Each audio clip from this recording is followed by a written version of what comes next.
જય શ્રી કૃષ્ણ. પુષ્ટિ માર્ગમાં આપણે સેવામાં મિશ્રી પ્રભુને ધરતા હોઈએ છીએ.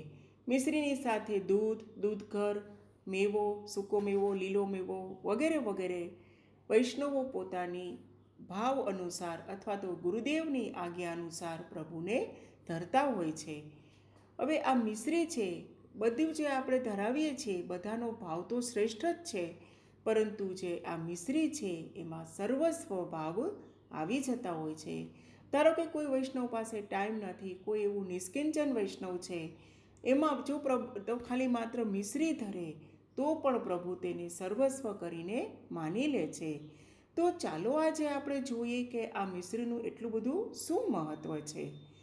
તો જ્યારે આપણે મંગળામાં પ્રભુને આપણે મિશ્રી ધરતા હોઈએ છીએ, ત્યારે જે મિશ્રી છે એ મંગળામાં આપણે ધરતા હોઈએ છીએ, તો આ માખણ અને મિશ્રી એનું એટલું બધું મહત્ત્વ છે કે પ્રભુ આ માખણ મિશ્રીને 56 ભોગ સમાન માને છે. આ મિશ્રી કેવી છે? તો મિશ્રી છે એ રસાત્મક છે અને એમાં બધી સામગ્રીનો ભાવ છુપાયેલો છે. માટે જ આપણે મંગળામાં જો કંઈ જ ન બને તો મિશ્રી તો અવશ્ય ધરવી જ જોઈએ. અને શા માટે? તો કે આ માખણરૂપી હૃદય છે એમાં મિશ્રી રૂપી રસાત્મકતાનું મિલન થાય છે.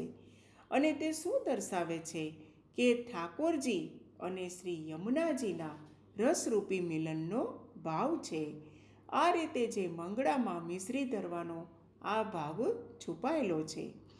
હવે હમણાં જે પવિત્રા બારસ આવશે એમાં આપણે વૈષ્ણવોને, ગુરુદેવને બધાને પરસ્પર આપણે મિશ્રી લેવડાવતા હોઈએ છીએ.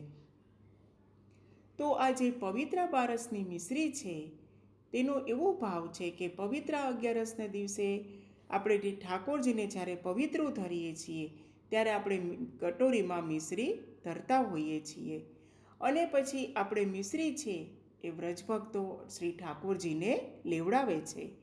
અને ત્યારબાદ શ્રી ગુરુદેવને પણ પવિત્રા ધરીને મિશ્રી લેવડાવવામાં આવે છે. આ રીતે જે મિશ્રી છે એ શા માટે આપણે પરસ્પર લેવડાવીએ છીએ? તો કે મિશ્રી છે એ રસાત્મક છે, રસસભર છે.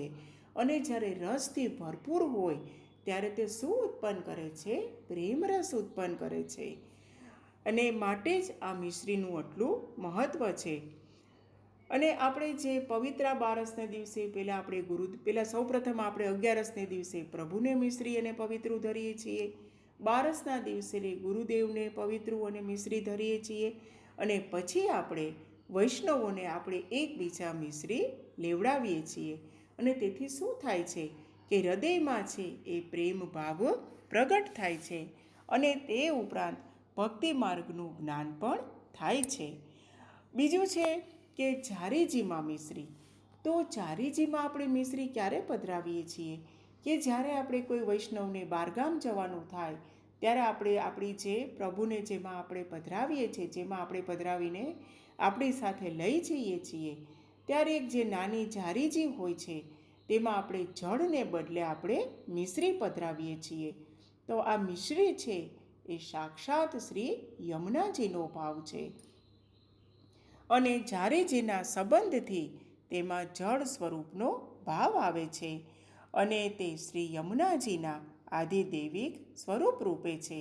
આ રીતે મિશ્રી છે તેનો ખૂબ જ ગૂઢ ભાવ છુપાયેલો છે. માટે જ દરેક વૈષ્ણવે મિશ્રી તો અવશ્ય પ્રભુને ધરવી જ જોઈએ. જય શ્રી કૃષ્ણ. શ્યામ સુંદર શ્રી યમને મહારાણીજી કી જય.